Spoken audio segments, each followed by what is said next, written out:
Bismillahirrahmanirrahim. Assalamualaikum warahmatullahi wabarakatuh. Teman-teman semua, coba kita renungkan sejenak. Setiap hari kita kerja keras, kita cari nafkah, kita hemat-hemat, kita simpan sebagian hasil keringat dan jerih payah kita. Tapi pernah nggak kita mikir, uang yang kita simpan ini aman atau tidak? Tetap bernilai nggak 5, 10 tahun, atau 20 tahun ke depan? Nah, inilah kenapa kita harus melek finansial. Harus belajar bukan cuma cara mengelola uang, tapi juga cara menjaga nilainya. Dan salah satu aset yang sering jadi pertanyaan di zaman saat ini adalah Bitcoin.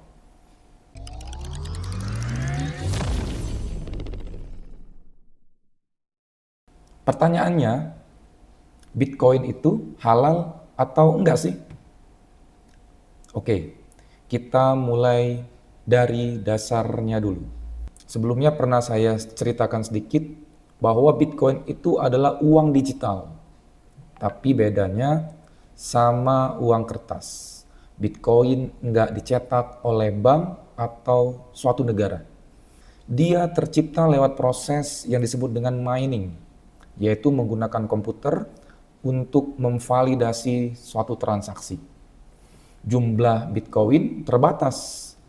Jumlahnya itu cuma 21 juta koin di seluruh dunia jika semuanya selesai ditambang.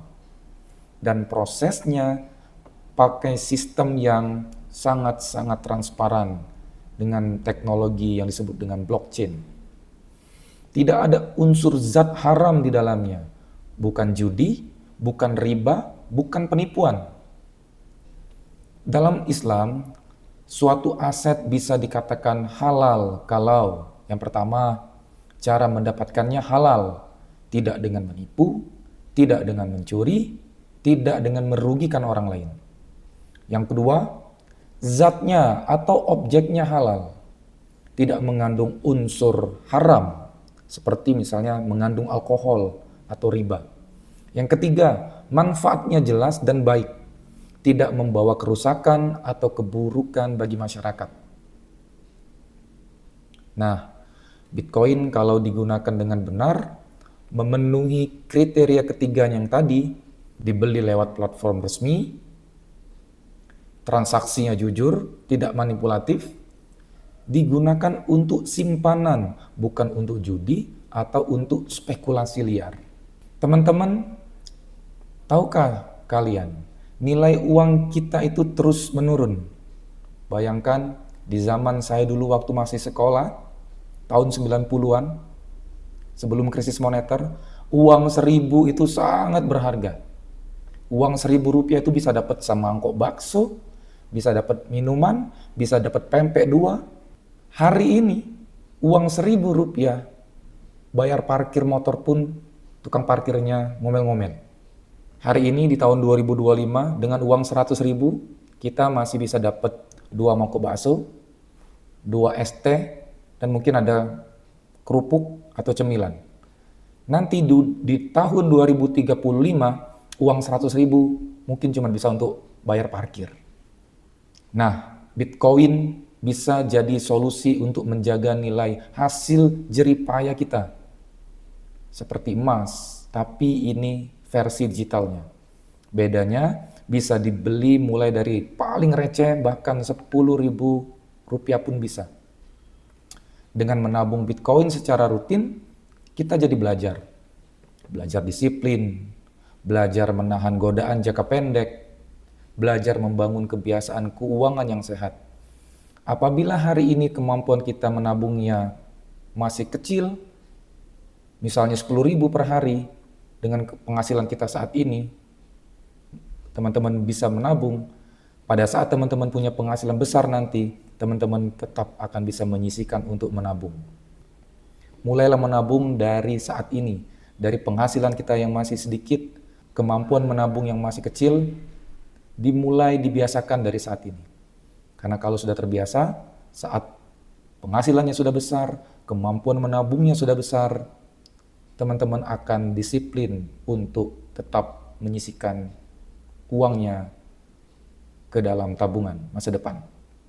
Jadi, jangan minder kalau belum bisa nabung besar. Yang penting itu mulai, yang penting konsisten.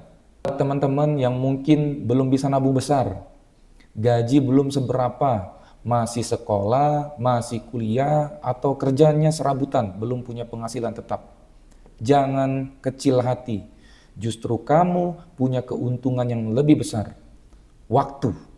Semakin cepat kamu mulai menabung, meskipun kecil, hasilnya nanti akan besar. Misal, kamu nabung 20.000 per minggu. Dalam sebulan akan ada uang 80.000. Dalam setahun jadi hampir 1 juta. Dalam 5 tahun bisa menjadi 5 juta. Dan kalau teman-teman menyimpannya dalam bentuk Bitcoin dan nilai Bitcoinnya bisa jadi 3-5 kali lipat, maka uang teman-teman akan lebih besar dan menyusul orang yang menabung dengan cara konvensional. Nah, kita lanjut lagi teman-teman untuk melanjutkan misi kita di episode kali ini dengan menabung Bitcoin per minggu Rp50.000 saja. Tadi sudah saya isi di Thrift saldonya 50.000, melalui Kris saldonya sudah masuk 50.000. Biaya untuk mengisi di Kris ini Rp500. Kita langsung ke wallet.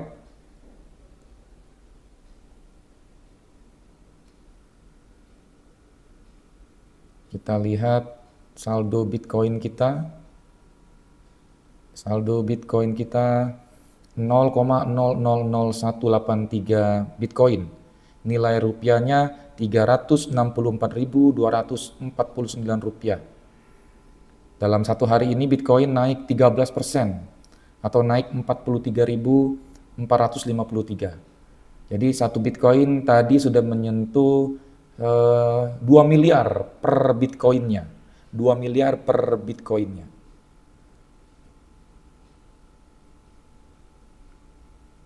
Walaupun Bitcoin naik, turun, tetap kita beli. Saat ini harga Bitcoin naik, tetap kita beli. Tetap kita nabung per minggu 50.000. Kita langsung klik logo Bitcoin. Kita klik tombol beli di harga 1,9 miliar. Luar biasa teman-teman. Harga Bitcoin sudah 1,9 miliar. Minggu yang lalu masih 1,7 miliar.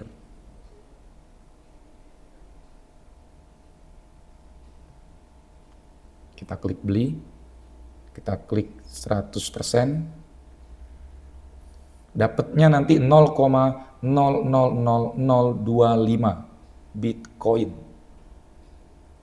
Makin sedikit, karena harga Bitcoinnya semakin mahal. Kemampuan kita beli per minggu hanya 50.000.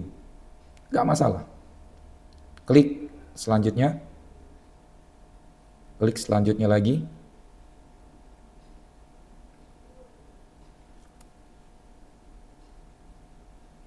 Oke, klik selesai. Ya, sudah komplit. Kita dapat 0,0025 Bitcoin. Kita lihat dompet kita. Sekarang Bitcoin kita jumlahnya sudah 0,000208 Bitcoin atau setara dengan Rp414.000. Saya paham godaan zaman saat ini banyak yang males nyisiin uang, nunggu gratisan, pengennya serba instan. Tapi pribadi yang sukses bukan yang nunggu momen, tapi yang menciptakan momen. Kalau kamu mulai sekarang, kamu bisa jadi orang yang bisa ikut pelatihan tanpa nunggu bantuan atau pelatihan gratis. Bisa ikut kursus bahasa Korea, bahasa Jepang, bahasa Inggris, IT, forklift, las, dan sebagainya. Bisa bantu orang tua. Semua karena kamu punya tabungan sendiri. Islam tidak melarang teknologi. Islam tidak anti kemajuan. Tapi Islam mengajarkan niat yang baik, cara yang halal, dan bermanfaat nyata. Bitcoin itu sekali lagi alat, boleh digunakan asal sesuai koridor. Kalau kita gunakan dengan benar untuk menabung, bukan spekulasi, insya Allah aman. Jadi Bitcoin itu menurut pribadi saya adalah aset yang halal jika kita mendapatkannya dengan cara-cara yang halal, bukan dengan cara-cara yang batil seperti mencuri atau korupsi. Bitcoin itu adalah alat seperti halnya emas sebagai penyimpan dari nilai kekayaan kita, menyimpan hasil jerih payah kita. Bitcoin haram atau bukan tergantung dari cara mendapatkannya. Seperti halnya dengan uang. Ada juga uang itu disebut dengan uang haram, ada uang halal karena didapatkan dengan cara yang batil. Jadi sekali lagi, Bitcoin itu adalah alat, boleh digunakan asal sesuai koridor. Kalau kita gunakan dengan benar untuk menabung jangka panjang, bukan spekulasi, insya Allah aman. Jadilah pribadi yang sabar, tidak tergoda instant gratification. Jadilah orang yang jujur dan jadilah orang yang istiqomah dalam mengelola keuangan. Insya Allah, Allah akan berkahi setiap recehan yang kita sisihkan dengan niat yang baik. Saya akhiri video ini. Assalamualaikum warahmatullahi wabarakatuh.